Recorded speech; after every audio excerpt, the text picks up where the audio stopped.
All right, guys. Thanks for coming today. I've got an issue where I can't hear or see anyone while I'm recording. So, if you need verification for who's here, we have Jordan Dickey on the call.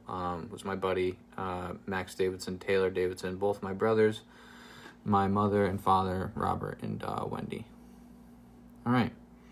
So today, as we all know, I'm here to present my speech that freedive spearfishing is the most sustainable method of harvesting fish from the ocean. One of the first ways that man harvested fish from the water was to stand motionless with a sharpened stick and wait for prey to come within reach of their lunge. Today, freedive spearfishing has naturally evolved over thousands of years to become one of the most sustainable ways to harvest fish from the ocean. Spearfishermen can collect a fish from the ocean with no bycatch, bait, or constant tackle loss as seen with traditional rod and reel fishing. They can not only be species-specific, but specimen-specific as well.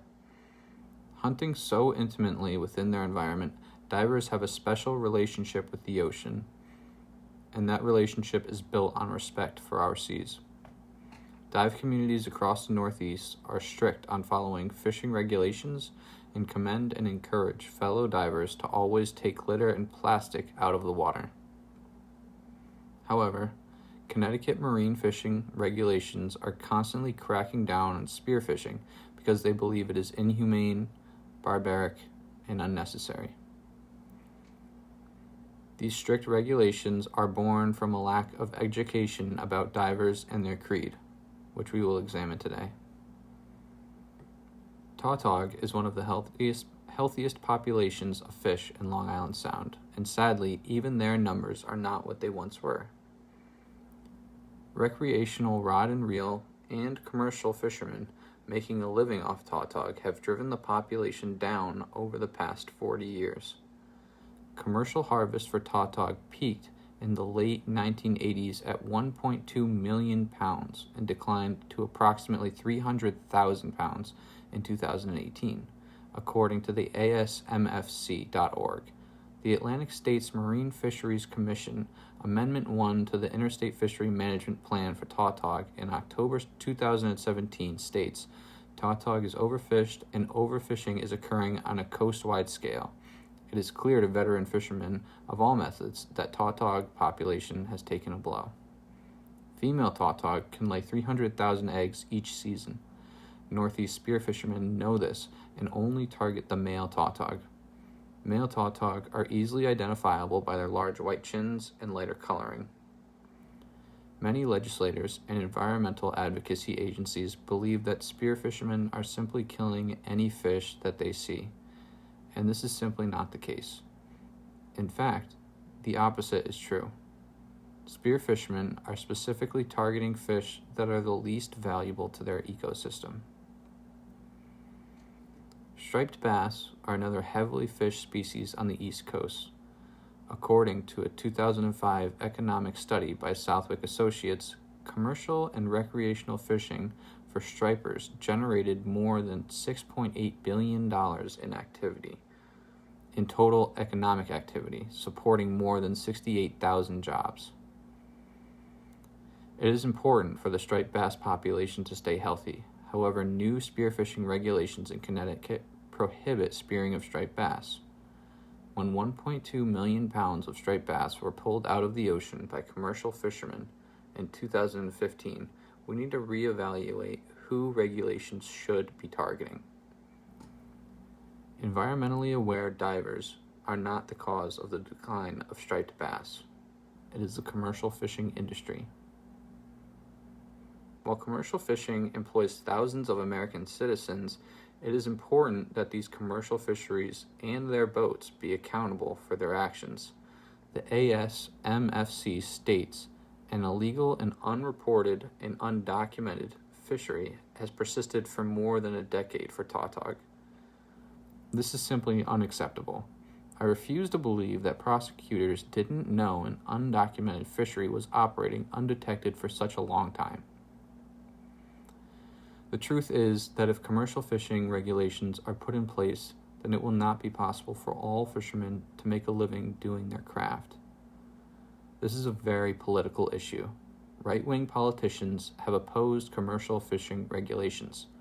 Left-wing politicians have settled in this debate by switching the blame to spearfishermen, which has satisfied uninformed environmental advocates.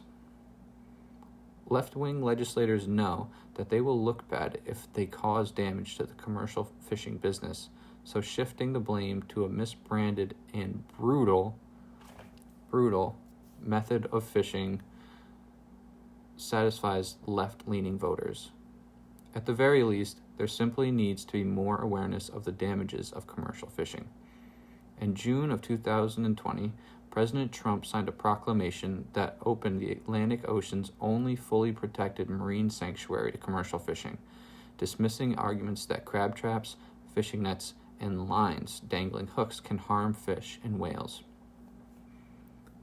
The Obama administration closed nearly 5,000 square miles of ocean in September of 2016 to save whales and allow marine life to recover from overfishing. The controversial decision was praised by conservationists and challenged by commercial fishermen from the start. President Trump commented on Obama's legislation by saying, "We're undoing his executive order. What was his reason? He didn't have any reason, in my opinion." The bottom line is that as long as politicians struggle to see eye to eye on commercial fishing and the regulations, the spearfishing community will bear the brunt of legislation on fishing regulations. However, more importantly, the environment will suffer irreparable damage. As a diver and spearfisherman, that is the most frustrating part of the political battle. Despite the claims made about them, spearfishermen all over New England are coming together to help their environment, despite all the controversy. Tri-State Skin Divers Club, the largest spearfishing club in the country and based in southern Connecticut, holds a year-long contest to see who can collect and dispose of the most trash. More trash, more tickets is the motto of the event given by club president Josh Brower. The club donates a professional Gyotaku impression of the diver who collects the most tickets. The winner of the contest is held in high regard by his peers and is shared across all versions of social media as the most environmentally aware diver. Additionally, each April, Tri-State Skin Divers holds a beach cleanup event. At this year's 2021 cleanup, 37 large trash bags were filled up at Brenton Point in Newport, Rhode Island. All 37 bags were then disposed of by members of the club. In conclusion, the debate between which field should be heavier regulated, commercial or recreational fishing, will always be had, but it is important to know which industry is hurting which populations so that the Atlantic States Marine Fisheries Commission knows where to place their regulations, although it is unclear if legislators will ever be able to effectively protect our oceans. It is clear, however, that we can all do our part by educating ourselves about where the seafood we eat comes from and how it is affecting our oceans.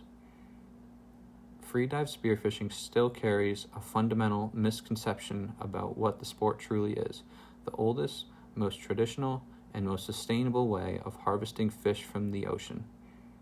And that misconception can only be corrected with information about how environmentally aware spearfishing communities truly are. Thanks, guys.